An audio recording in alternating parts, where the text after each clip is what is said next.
नमस्ते दोस्तों।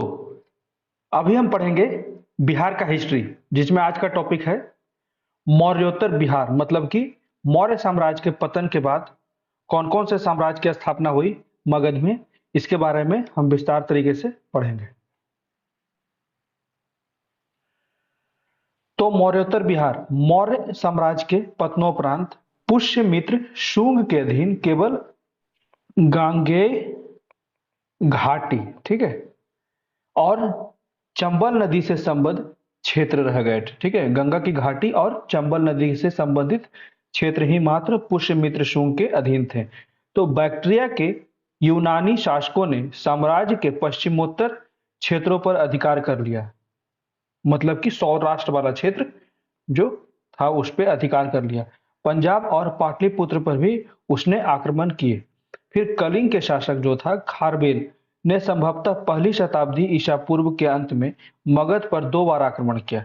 फिर पुष्यमित्र ने परिस्थिति पर नियंत्रण किया। संभवतः उसने जालंधर और शाकल मतलब सियालकोट तक अपनी सत्ता का विस्तार किया। पुष्यमित्र शुंग के काल में ही डेमेट्रियस का आक्रमण पाटलिपुत्र पर हुआ था। 72 ईसा पूर्व में शुंग वंश का अंत तब हुआ जब उसका वंश का अंतिम शासक, ये याद रखिएगा, देवभूति जो था वो शुंग वंश का अंतिम शासक था। उसकी हत्या उसके मंत्री वसुमित्र ने करके और उसके बाद कण्व वंश की नींव रखी। कण्व वंश का जो मंत्री था, जो कण्व वंश की स्थापना किसने की? वसुमित्र ने। तो कण्व वंश के अंतिम शासक को आंध्र सातवाहन ने पदस्थ किया। मतलब कि यहाँ पे लिख सकते हैं शुंग हो गया, फिर कण्व हो गया, फिर सातवाहन हो गया। ठीक है, इस बात की जानकारी नहीं मिलती कि आंध्रों का मगध पर शासन रहा था या नहीं। प्रथम शताब्दी ईस्वी में इस क्षेत्र में कुषाणों का भी अभियान हुआ, मतलब मगध के साम्राज्य में। तो कुषाण शासक कनिष्क द्वारा पाटलिपुत्र पर आक्रमण किए जाने और यहाँ के प्रसिद्ध बौद्ध विद्वानों अश्वघोष को अपने दरबार में प्रश्रय देने की चर्चा मिलती है। कुषाण कालीन अवशेष भी बिहार में अनेक स्थानों से प्राप्त होते हैं। कुषाण साम्राज्य के पतन के बाद मगध पर संभवतः वैशाली के लिच्छवियों का नियंत्रण रहा है। ठीक है, कुछ इतिहासकार इसके विपरीत यह मानते हैं कि मगध पर शक मुरुंडों का नियंत्रण हो गया था। ठीक है, एक बात, आज मैं यूट्यूब पे कुछ वीडियोस देखा था हिस्ट्री के, तो उसमें बहुत से ऐसे वीडियो थे जिसमें सिर्फ साम्राज्य लिख दिया, जैसे मौर्य साम्राज्य लिख दिया और उसका स्थापना किसने किया और अंतिम शासक कौन है, और बीच में अगर कोई इंपॉर्टेंट युद्ध है तो वो एक बता दिया, बस ये पूरा का पूरा खत्म हो गया। ये आप किसी को धोखा नहीं दे रहे हैं। आपको अगर पढ़ना है, कभी भी पढ़ाई करनी है, तो आपको रॉ बुक से ही पढ़ना है। ठीक है, जो टेक्स्ट बुक है वही सबसे अच्छा बुक है। कोई भी प्रैक्टिस पेपर पहले आपका कॉन्सेप्ट क्लियर होना चाहिए, उसके बाद ही आप प्रैक्टिस पेपर लगाएं, चाहे एमसीक्यू का हो या मेंस का पेपर हो। तो पहले अपना बेस क्लियर कर लीजिए, उसको ज्यादा से ज्यादा रिवाइज कीजिए, उसको अपने हाथों से एक नोट्स बना के उसके बाद ही आगे बढ़िए। अब वो देखिए आपको ज्यादा रिजल्ट देगा। तो देखिए, अब शुंग वंश के बारे में देख लेते हैं विस्तार से। जैसे जैसे अभी मैंने देखा कि कैसे शुंग वंश आया मौर्य काल के समाप्ति के बाद, तो इसको अच्छे से शुंग वंश समझ लेते हैं। मौर्य वंश के अंतिम शासक बृहद्रथ की हत्या करके 184 ईसा पूर्व में पुष्यमित्र शुंग ने साम्राज्य के सिंहासन पर अधिकार कर लिया। वहीं शुंग जो था वो ब्राह्मण था, ब्राह्मण पुरोहित। तो अशोक द्वारा यज्ञों पर रोक लगा दिए जाने के बाद से, अशोक तो बौद्ध धर्म को मानता था, इसलिए उस समय जो उसके काल में ब्राह्मण रुष्ट हो गए थे। तो इसी के कारण अभी वर्तमान समय में जब शुंगों का शासन आ गया, शुंग वंश की स्थापना हो गई मगध में, तो अब यज्ञों का फिर से पुनर्स्थापित कर दिया। ठीक है, जाने के बाद उन्होंने पुरोहित का कर्म त्याग दिया और सैन्य वृत्ति को भी अपना लिया। उसके बाद पुष्यमित्र अंतिम मौर्य शासक बृहदत्त का प्रधान सेनापति था। वहीं दिव्यावदान के अनुसार वह पुष्य धर्म का पुत्र था। एक दिन सेना का निरीक्षण करते समय बृहदत्त की उसने धोखे से हत्या कर दी। जो बृहदत्त था वो मौर्य साम्राज्य का अंतिम शासक था। ठीक है, उसने सेनानी उपाधि धारण की। पुष्यमित्र ने, ठीक है। पुष्यमित्र का जो उपाधि था वो सेनानी था। राजा बन जाने के बाद भी उसने अपनी यह उपाधि बनाए रखा। पुष्यमित्र शुंग ने मगध साम्राज्य पर अपना अधिकार जमाकर जहां एक ओर यवनों के आक्रमण से देश की रक्षा की, वहीं दूसरी ओर देश में शांति और व्यवस्था की। जो मिड ईस्ट के जो क्षेत्र थे ना, सीरिया के आसपास, अफगानिस्तान उस साइड के क्षेत्र के आसपास, तो वही यवन क्षेत्र थे, ठीक है। ये याद रखिएगा, जब भी मैं यवन बोलता हूं तो उस क्षेत्र के जो पश्चिमी लोग जो थे अपने पश्चिमी साम्राज्य का विस्तार कर रहे थे, और यहाँ भारत के या फिर मगध के जो साम्राज्य था उसका पश्चिमी क्षेत्र में अटैक कर रहे थे। तो ये मैं हर बार मिड ईस्ट का ही बात करता हूँ। तो यहाँ पे ये बात हो गई। उसके बाद वहीं दूसरी ओर देश में शांति और व्यवस्था की स्थापना कर वैदिक धर्म एवं आदर्श जो अशोक के शासनकाल में उपेक्षित हो गए थे को प्रतिष्ठित बनाया, ठीक है। इसी कारण उसका काल वैदिक प्रतिक्रिया अथवा वैदिक पुनर्जागरण का काल कहा जाता है। इसमें मेनली वेद को फिर से पुनर्जीवित किया गया। उस समय बौद्ध को ज्यादा प्राथमिकता दी गई थी, यहाँ तो ये राजा ही खुद ब्राह्मण था, तो वैदिक पुनर्जागरण का काल इसको इसीलिए कहा जाता है। उसके बाद विदर्भ का युद्ध, मालविकाग्निमित्र के अनुसार यह भी एक पुस्तक है, ठीक है। पुष्यमित्र के काल में लगभग 184 ईसा पूर्व में विदर्भ का युद्ध लड़ा गया है, जिसमें पुष्यमित्र की विजय हुई और राजा के दो भागों में बट गया, ठीक है। जो मगध साम्राज्य था वो दो भागों में बट गया।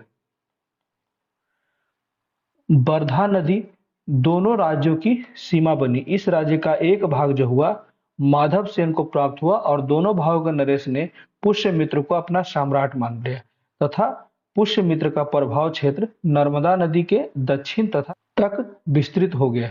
अब यवनों का आक्रमण, बृहद्रथ के काल से पुष्यमित्र के काल तक यवनों के एक या दो आक्रमण हुए और पुष्यमित्र के हाथों, मतलब सेनापति एवं राजा के रूप में दोनों समय था, उन्हें पराजित होना पड़ा। दोनों बार उसने पुष्यमित्र ने यवनों को हरा दिया। यह पुष्यमित्र के शासनकाल की सबसे महत्वपूर्ण घटना थी। तो शुंग साम्राज्य का शासन, पुष्यमित्र का साम्राज्य उत्तर में हिमालय से लेकर, इसको हर बार इसी तरह समझिए, हिमालय, दक्षिण में बरार, पश्चिम में पंजाब और पूरब में मगध, ठीक है, साम्राज्य। और इस साम्राज्य की जो राजधानी थी वो पाटलिपुत्रा थी। तो पुष्यमित्र शुंग के साम्राज्य में अयोध्या और विदिशा सम्मिलित थे तथा विदर्भ राज्य के अधीन था। दिव्यावदान और तारानाथ के अनुसार जालंधर और स्थालकोट पर भी उसका अधिकार था। पुष्यमित्र जो थे वो दैवीय उत्पत्ति के सिद्धांतों पर विश्वास करते थे, ठीक है।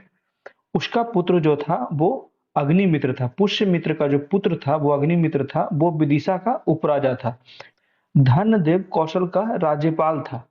राजकुमार सेना का संचालन भी करता था, ठीक है। जो ये अग्निमित्र था राजकुमार था। शासन में सहायता के लिए एक मंत्री परिषद भी होती थी। इस समय भी ग्राम शासन की सबसे छोटी उसमें गोप था, ठीक है। मौर्य में सबसे छोटी इकाई गोप था प्रशासन के लिए, और यहाँ ग्राम था, ठीक है। इस काल तक आते आते मौर्यकालीन केंद्रीय नियंत्रण में शिथिलता आ गई तथा सामंतीकरण की प्रवृत्ति सक्रिय हो गई। सामंतों का प्रवृत्ति सक्रिय हो गया, ठीक है। वहीं शुंग काल में राजधानी हालांकि पाटलिपुत्रा थी, किंतु विदिशा का राजनीतिक एवं सांस्कृतिक महत्व बढ़ गया और कालांतर में इस नगर ने पाटलिपुत्र का स्थान ले लिया। कालांतर में मतलब कि आने वाले समय में विदिशा को राजधानी बना दी गई। पुष्यमित्र उत्तर भारत का एक छत्र सम्राट बन गया था तथा उसने अपनी प्रभुसत्ता घोषित करने हेतु अश्वमेध यज्ञ की अनुष्ठान कराई। अब शुंग साम्राज्य का शासन जो बचा हुआ है, इसमें कुछ पॉइंट उसको डिस्कस कर लेते हैं। तो बौद्ध धर्म द्वारा यवनों की मदद के कारण पुष्यमित्र ने बौद्ध धर्मावलंबियों पर बहुत अत्याचार किए। क्योंकि ये ब्राह्मण था, तो मौर्य साम्राज्य में शुरुआत में ब्राह्मण रुष्ट हुए थे, तो उसी का ही बदला ले रहा था। तो पुष्यमित्र ने अशोक द्वारा निर्मित करवाए गए 84,000 स्तूपों को नष्ट करवा दिया गया। बौद्ध ग्रंथ दिव्यावदान के अनुसार पुष्यमित्र ने कुछ बौद्धों को अपना मंत्री नियुक्त कर रखा था, अतः उसे बौद्ध विरोधी कहना पूरी तरह सच नहीं था। तो यहाँ पे एक बात और कॉन्ट्राडिक्टरी है कि लोग कहते हैं कि पूरी तरह से वो बौद्धों से घृणा करता था, लेकिन जो बौद्ध ग्रंथ दिव्यावदान है उसके अनुसार कहा जाता है कि पुष्यमित्र के शासनकाल में उसने कुछ मंत्री बौद्ध के भी रखे थे, ठीक है, बौद्ध धर्म से संबंधित थे। तो पुराणों के मुताबिक पुष्यमित्र ने लगभग 36 वर्षों तक शासन किया। अब देख लेते हैं उसका पुत्र अग्निमित्र। पुष्यमित्र की मृत्यु के पश्चात उसका पुत्र अग्निमित्र शुंग वंश का राजा हुआ। उसने कुल 8 वर्षों तक यानी कि 140 ईसा पूर्व तक शासन किया। वहीं कालिदास के नाटक मालविकाग्निमित्रम का नायक भी था। यही अग्निमित्र जो था वही मालविकाग्निमित्रम का नायक भी था। अग्निमित्र के बाद वसुज्येष्ठ या सुज्येष्ठ राजा हुआ। वसुज्येष्ठ से लेकर देवभूति तक, ठीक है। शुंग वंश का चौथा राजा वसुमित्र हुआ, जिसने यवनों को पराजित किया था। पुष्यमित्र के शासन काल में वह उत्तर पश्चिम सीमा प्रांत का राज्यपाल था। उसने 10 वर्षों तक लगभग 130 ईसा पूर्व तक राज्य किया। एक दिन नृत्य का आनंद लेते समय मूजदेव या मित्रदेव नामक व्यक्ति ने उसकी हत्या कर दी। यह चौथा राजा था वसुमित्र। वसुमित्र के बाद क्रमशः आंध्रक, पुलिंदक या पुंडलिक, घोषा, बजमित्र राजा हुए। इस वंश का 9वां शासक जो था वो भागवत या माघवन हुआ। वह शक्तिशाली राजा हुआ। इसके शासनकाल के 14वें वर्ष में तक्षशिला के यवन नरेश एंटियालकीडस का राजदूत हेलियोडोरस उसके विदिशा स्थित दरबार में उपस्थित हुआ। उसने भागवत धर्म ग्रहण किया, यहाँ भागवत धर्म, तथा विदिशा मतलब कि बेशनगर में गरुड़ स्तंभ की स्थापना कर भागवत विष्णु की पूजा करने लगा, ठीक है। भागवत मतलब हिंदू धर्म जो विष्णु के उपासक थे। वहीं पुराणों के अनुसार शुंग वंश का 10वां और अंतिम नरेश देवभूति था। ये याद रखिएगा, देवभूति। जो 10वां और अंतिम शासक था शुंग वंश का वो नाम था देवभूति। वह अत्यंत विलासी शासक था। उसका कणव अमात्य वसुमित्र ने उसकी हत्या कर दी और उसके बाद कर्ण वंश की स्थापना की। इस प्रकार शुंग वंश का अंत हो गया। कुछ समय शुंग वंश के राजाओं ने मगध साम्राज्य के केंद्रीय भाग की विदेशियों से रक्षा की तथा मगध भारत के शांति और सुव्यवस्था की स्थापना कर विकेंद्रीकरण की प्रवृत्ति को कुछ समय तक रोके रहा, ठीक है। वहीं शुंग कालीन संस्कृति क्या महत्वपूर्ण थे उस समय? तो शुंग काल में समाज में बाल विवाह प्रचलित थे तथा कन्याओं का विवाह 8 से 12 वर्ष की आयु में किया जाने लगा। ये सब याद रखेगा, बहुत इंपॉर्टेंट पॉइंट है पीटी के लिए भी, मेंस के लिए भी, स्टेट पीसीएस के लिए भी और यूपीएससी के लिए भी। इस काल में पाटलिपुत्र, कौशाम्बी, वैशाली, हस्तिनापुर, वाराणसी, तक्षशिला प्रमुख व्यापारिक नगरे थे। भृगुकच्छ, सुप्रीक, ताम्रलिप्ति और प्रमुख व्यापारिक बंदरगाह थी, ठीक है। ये जो थे याद रखिएगा, ये सब जो थे उस समय के प्रमुख व्यापारिक नगर थे और कुछ बंदरगाह थे। ये जो 3-4 थे ना, ये बंदरगाह थे और ये पाटलिपुत्र, कौशाम्बी जैसे क्षेत्र व्यापारिक नगर थे, ठीक है। स्वर्ण मुद्रा को निशक, दिनार, सुवर्ण, सुवर्ण मासिक कहा जाता था। तांबे के सिक्का को कारसापण कहते थे, ठीक है, कारसापण। चांदी के सिक्के के लिए पुराण अथवा धारण शब्द का उपयोग किया जाता था। शुंग राजाओं का काल वैदिक तथा ब्राह्मण धर्म के पुनर्जागरण का काल माना जाता था। इस समय समाज में भागवत धर्म का उदय हुआ। शुंग काल में संस्कृत भाषा का पुनरुत्थान हुआ, क्योंकि वेदों का पुनरुत्थान हुआ तो संस्कृत का भी पुनरुत्थान हुआ। संस्कृत काव्य की भाषा न रहकर लोक भाषा बन गई, मतलब वहां के जनता की भाषा, ठीक है, आम लोगों की भाषा, स्थानीय भाषा बन गई। फिर संस्कृत के पुनरुत्थान में महर्षि पतंजलि का प्रमुख योगदान था। पतंजलि ने पाणिनि के सूत्रों पर आधारित एक महाभाष्य लिखा।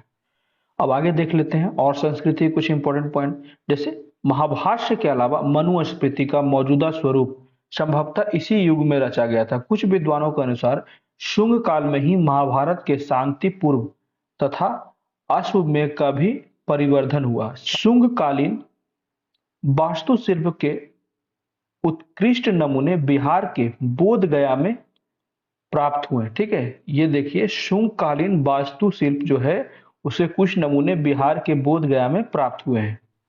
शुंग काल के सर्वोत्तम स्मारक स्तूप जो थे वो भरहुत थे। सांची बेशनगर की कला भी उत्कृष्ट थी। बोध गया के विशाल मंदिर के चारों ओर एक छोटी पाषाण वेदिका मिली है जिसका निर्माण शुंग काल में हुआ था। इस पर भी भरहुत के चित्र के समान चित्र उत्कीर्णित है। ठीक है, इन उत्कीर्ण चित्रों में कमल, राजा रानी, पुरुष, पशु, बोधि वृक्ष, छत्र, त्रिरत्न, कल्प वृक्ष आदि प्रमुख हैं। एक चित्र में रथारुद्र, सूर्य तथा दूसरे में श्री लक्ष्मी का अंकन अत्यंत कलापूर्ण है। तो ये सारे चित्र उत्कीर्णन में मिले हैं। ठीक है, और इन चित्रों में ये सारे जितने भी उनके चित्र उपलब्ध थे, जैसे कमल हो गया, राजा रानी, पुरुष, पशु, बौद्ध, उस समय जितने भी प्रचलित चीजें थी उसका वो चित्र वहां पे मिला है। अब देख लेते हैं कर्ण वंश। तो शुंग वंश के अंतिम शासक देवभूति की षड्यंत्र पूर्वक हत्या करने के बाद उसके अमात्य मतलब मंत्री वसुमित्र ने एक नए वंश कण्व राजवंश की स्थापना की। शुंगों के समान कण्व भी ब्राह्मण ही थे, ये भी ब्राह्मण थे। तो वसुमित्र ने कुल 9 वर्षों तक राज्य किया। उसके बाद 3 राजा भूमिमित्र, नारायण और सुशर्मा ने क्रमशः 14 वर्ष, 12 वर्ष और 10 वर्षों तक राज्य किया। सुशर्मा इस राजवंश का आखिरी राजा था। यह भी याद रखिएगा कि कर्ण वंश का जो था वो आखिरी राजा सुशर्मा था। वायु पुराण के अनुसार वह अपने आंध्र जातीय भृत्य शिमुख मतलब कि सिंधु द्वारा मार डाला गया। सुशर्मा की मृत्यु के साथ ही कण्व राजवंश की अंत हो गई। वसुमित्र से लेकर सुशर्मा तक इस वंश के 4 राजाओं ने 72 से 27 ईसा पूर्व मतलब 45 वर्ष तक शासन किया। अब ये बहुत ही इंपॉर्टेंट टॉपिक है, कुषाण वंश जो पहली और दूसरी शताब्दी ईस्वी में आया था। ठीक है, ये बहुत ही इंपॉर्टेंट है, चाहे वो यूपीएससी हो और चाहे बीपीएससी या कोई भी स्टेट पीसीएस हो, सभी के लिए इंपॉर्टेंट है। प्रथम सदी ईस्वी में इस क्षेत्र में कुषाणों का आगमन हुआ मगध में। ठीक है, प्रथम सदी का मतलब होता है 0 से 99 एडी। ठीक है, तो कुषाण शासक कनिष्क जो 78 से 125 ईस्वी द्वारा पाटलिपुत्र पर आक्रमण किया गया और यहाँ के प्रसिद्ध बौद्ध विद्वान अश्वघोष को अपने साथ ले जाने की चर्चा मिलती है। कुषाण कालीन अवशेष भी बिहार में अनेक स्थानों से प्राप्त हुए हैं। कुषाण साम्राज्य के पतन के बाद मगध पर लिच्छवियों का शासक रहा।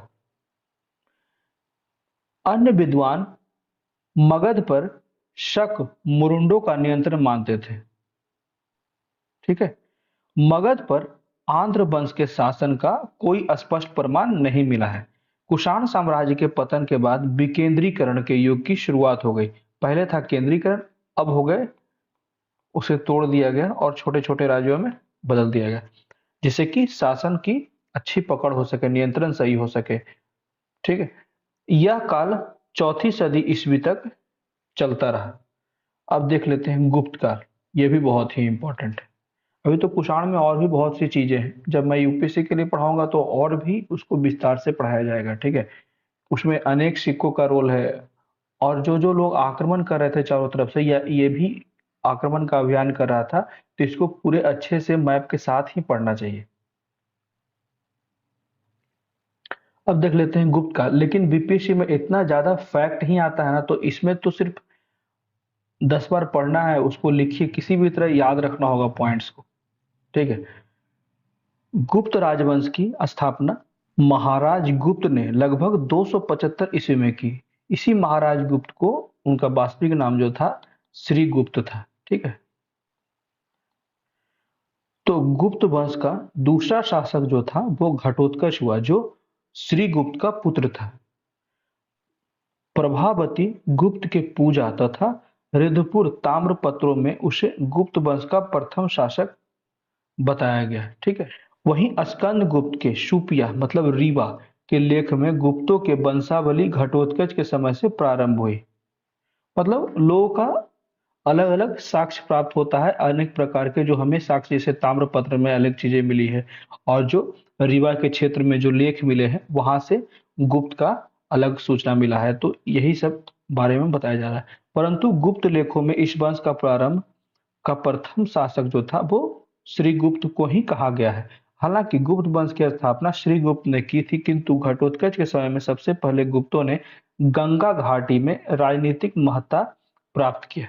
कभी कभी होता है कि मान लीजिए वो कुछ क्षेत्र में गए लेकिन वहां पे सबसे पहले आए, लेकिन वहां पे कोई ऐसा कार्य नहीं किया या ज्यादा दिनों तक कोई सांस्कृतिक घटनाएं नहीं हुई, कुछ उत्कीर्णन नहीं हुआ, तो इससे क्या होता है कि उनका कोई साक्ष्य लंबे समय तक वहां पे रह नहीं पाता। तो इससे लोगों को लगता है कि ये इस क्षेत्र में आए ही नहीं थे। ठीक है, तो जैसे जैसे साक्ष्य मिलते जाते हैं, आज भी हमारा जो हिस्ट्री है जैसे जैसे साक्ष्य मिल रहे हैं, हमारे हिस्ट्री में तो बहुत सारी चीजें हैं जो अभी बताया नहीं जा सकता है कि उसमें बहुत ज्यादा मैनिपुलेशन होता गया, चाहे राजनीतिक स्तर पे हो या फिर ब्रिटिशर्स के हो या इस्लामिक जो शासक आए उसके कारण बहुत से तरीके का मैनिपुलेशन हुआ है हमारे हिस्ट्री में। ठीक है, आरंभ में महाराज गुप्त तथा घटोत्कच कुषाण राजाओं के सामंत और अत्यंत साधारण शासक थे, जिनका राज मगध के आसपास ही सीमित था। इन दोनों राजाओं ने 318 से 319 ईस्वी के आसपास मगध पर शासन किया। वहीं चंद्रगुप्त मौर्य, अब यहाँ से शुरुआत हो गया गुप्त वंश के जो महत्वपूर्ण शासक थे उनका शासन। तो घटोत्कच के पुत्र, किसके पुत्र थे? घटोत्कच के। तो चंद्रगुप्त प्रथम ने अपने आप को जो स्वतंत्र शासक घोषित कर दिया। उसका राज्यारोहण 319 ईस्वी में हुआ। सम्राट चंद्रगुप्त मौर्य की राजधानी पाटलिपुत्र थी। चंद्रगुप्त प्रथम के शासनकाल की सबसे महत्वपूर्ण घटना उनका लिच्छवियों के साथ वैवाहिक संबंध स्थापित करना था।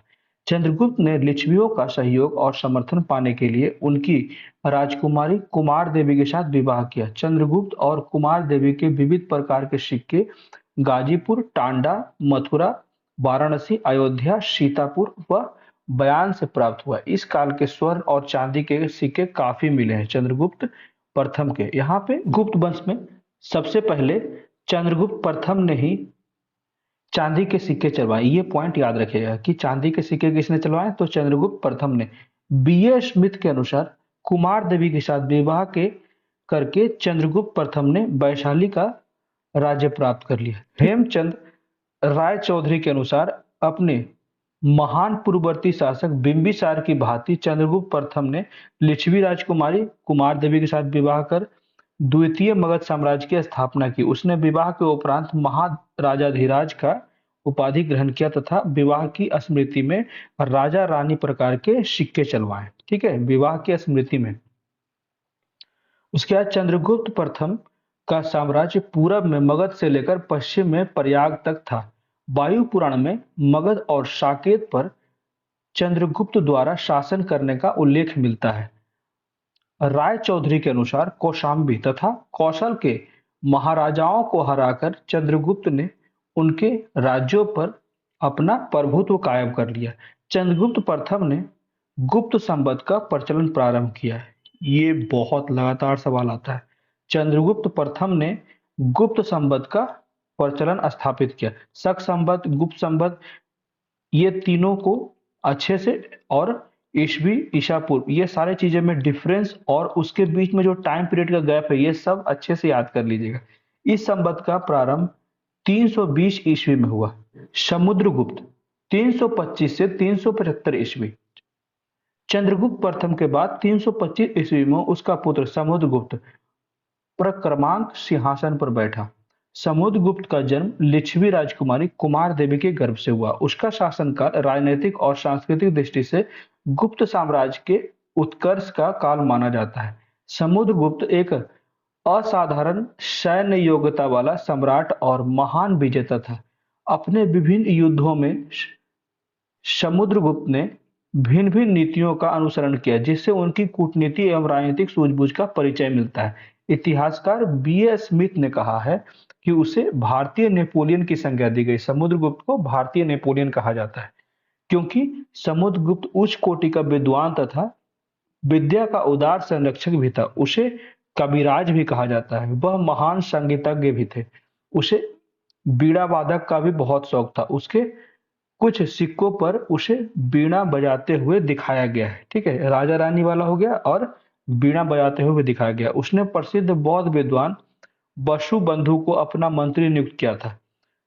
काव्यालंकार सूत्र में समुद्रगुप्त का एक नाम चंद्र प्रकाश भी मिलता है। समुद्रगुप्त एक धर्मनिष्ठ सम्राट था जिसने वैदिक धर्म, यह भी वैदिक धर्म को ज्यादा प्रमोट किए के अनुसार शासन किया। उसे धर्म प्राचीर बंध यानी कि धर्म का प्राचीर कहा जाता है। उसके काल में ब्राह्मण धर्म का फिर से पुनरुत्थान हुआ।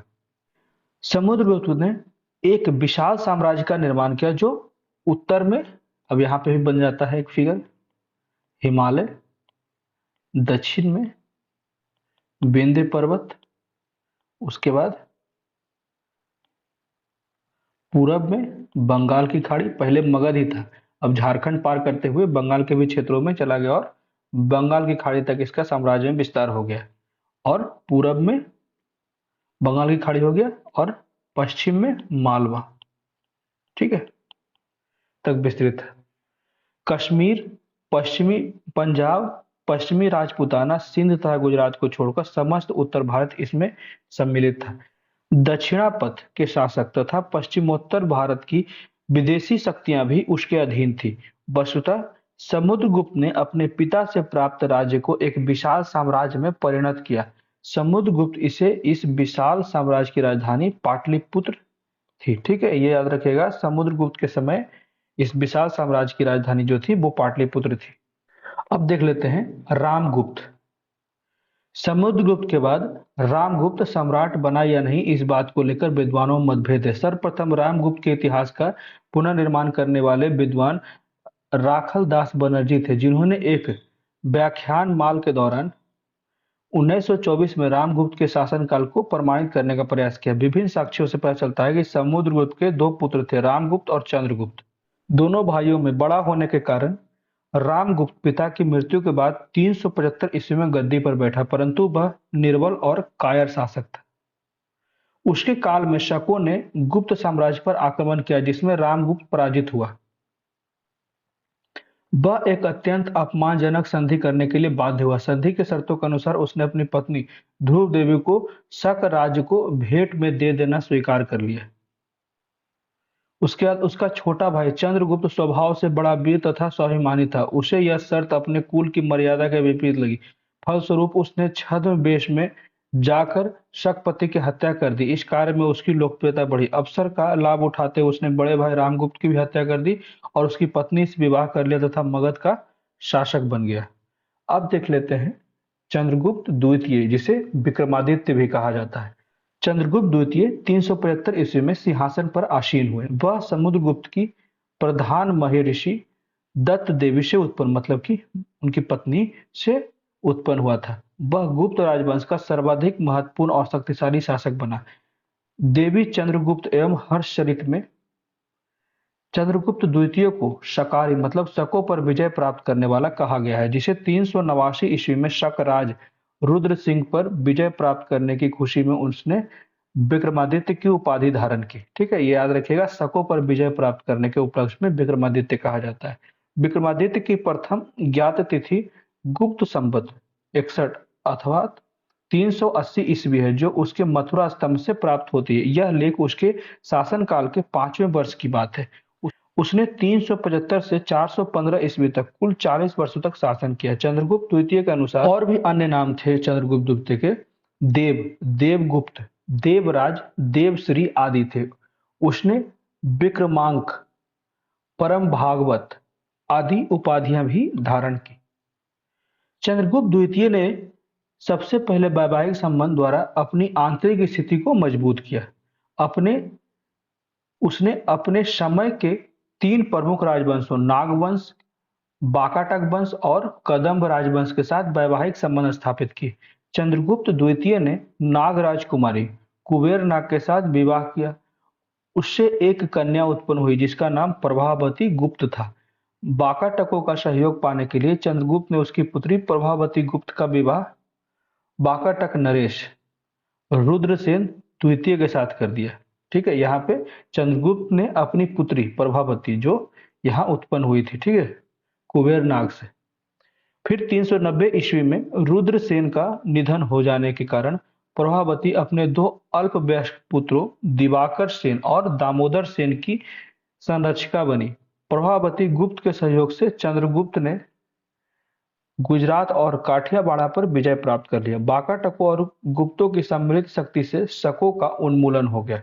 अपने विजय के उपलक्ष्य में चंद्रगुप्त द्वितीय ने काशी के नजदीक नगवा नामक स्थान पर अश्वमेघ, ये भी याद रखिएगा, यही सब पॉइंट बहुत इंपॉर्टेंट है। चंद्रगुप्त द्वितीय ने अश्वमेघ का आयोजन कहाँ कराया था? काशी में। फिर कदम राजवंश का शासन कुंतल मतलब कर्नाटक में हुआ था। चंद्रगुप्त के पुत्र, अब यहाँ पे देखिए, चंद्रगुप्त द्वितीय के पुत्र कुमारगुप्त प्रथम का विवाह कदम वंश में हुआ। अब श्रृंगार, प्रकाश तथा क्षेमेंद्र कृति औचित्य विचार चर्चा के अनुसार चंद्रगुप्त ने कालिदास को अपना दूत बनाकर कुंतल नरेश के दरबार में भेजा। ठीक है, तो कालिदास इनके समकालीन थे, ये क्वेश्चन इंपॉर्टेंट है। उसके बाद चंद्रगुप्त द्वितीय स्वयं विद्वान था, वह विद्वानों का आश्रय भी रखता था। उसके काल में लिपुत्र और उज्जैन दो ऐसे स्थान थे जो विद्या के लिए, पढ़ाई लिखाई के लिए, शिक्षा के लिए बहुत ही महत्वपूर्ण केंद्र थे। उसके दरबार में 9 विद्वानों की एक मंडली निवास करती थी जिसे नवरत्न, बहुत इंपॉर्टेंट है, नवरत्न कहा जाता था। इसमें महाकवि कालिदास अग्रगण्य थे, मतलब कि ये सबसे आगे थे। कालिदास के अलावा विक्रमादित्य के नवरत्नों में धर्वंतरी, ठीक है, उसके बाद छपणक, अमर सिंह, शक, बेताल भट्ट, उसके बाद घटकर पर, फिर बराहमिहिर, बराहमिहिर की बहुत सी कृतियां हैं, इसे भी एक बार गूगल कर लीजिएगा। भरूच जैसे विद्वान भी शामिल थे। चंद्रगुप्त द्वितीय का संधि विग्रहिक वीरसेन व्याकरण, न्याय, मीमांसा एवं शब्द का प्रकोप पंडित तथा एक कवि था। उज्जैनी में कवियों की परीक्षा लेने हेतु एक विद्वत परिषद थी जिसने कालिदास, भर्तृमेट, अमरू भारवी, हरिश्चंद्र, चंद्रगुप्त आदि कवियों की परीक्षा ली। ठीक है, ये परीक्षा लेने की एक पद्धति थी, विद्वत परिषद। फिर चंद्रगुप्त द्वितीय के शासनकाल की एक प्रमुख घटना जो है वो चीनी यात्री फाहियान का भारत आगमन है। ये भी बहुत इंपॉर्टेंट है कि चंद्रगुप्त द्वितीय के समय में ही फाहियान भारत आया था। 399 से 414 ईस्वी तक उसने भारत के विभिन्न स्थानों पे भ्रमण किया। उसका भ्रमण वृतांत ये भी याद रखिएगा, जो फाहियान का जो वृतांत था, मतलब लिखा हुआ था, वो फोबो की चंद्रगुप्त कालीन भारत की सांस्कृतिक दशा का सुंदर निरूपण करता है। चंद्रगुप्त द्वितीय का काल ब्राह्मण धर्म के चरमोत्कर्ष का काल था, यहाँ पे भी ब्राह्मण धर्म था। ठीक है, वहीं फाहियान के विवरण से चंद्रगुप्त के शासनकाल में शांति, सुव्यवस्था, समृद्धि एवं सहिष्णुता आदि की स्पष्ट सूचनाएं प्राप्त होती है। वहीं अब देख लेते हैं मेहरौली लौह स्तंभ लेख और चंद्रगुप्त द्वितीय के बारे में। तो दिल्ली स्थित मेहरौली में कुतुब मीनार के पास एक लौह स्तंभ है जिसमें चंद्र नामक किसी राजा की उपलब्धियों का वर्णन किया गया है। ठीक है, तो इस लेख की लिपि जो है वो गुप्त काल की है। इस लौह स्तंभ को लेकर विद्वानों के बीच हालांकि मतभेद है, किंतु इसमें वर्णित विवरण के आधार पर कहा जा सकता है कि यह लौह स्तंभ चंद्रगुप्त विक्रमादित्य का है, मतलब चंद्रगुप्त द्वितीय का है। शक राजा के समक्ष घुटने टेकने वाले रामगुप्त के दौर में चंद्रगुप्त द्वितीय ने अपने कौशल और बाहुबल से शकपति की हत्या की और साम्राज्य को अपने अधिकार में ले लिया। उसके बाद पूर्वी प्रदेश बंगाल पर चंद्रगुप्त द्वितीय के विजय की भी पुष्टि मेहरौली स्तंभ लेख से प्राप्त होती है। वह विष्णु के भक्त थे, ये भी याद रखिएगा। चंद्रगुप्त द्वितीय जो थे विष्णु के भक्त थे और उसकी प्रिय उपाधि थी परम भागवत।